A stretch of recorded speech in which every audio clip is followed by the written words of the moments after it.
Guys, tara samahan niyo po ako magluto ng pusit. At nagigisa na nga po ako dyan ng sibuyas at bawang. At pagkagisa nga po, ay ayan, nilagay ko na po din agad.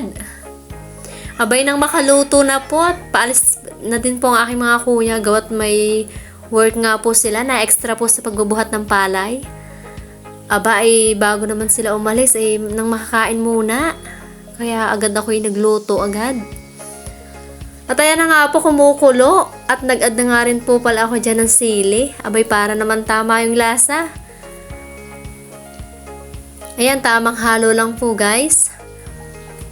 Tsaka nga po tingnan nyo naman ay apakaganda ng view.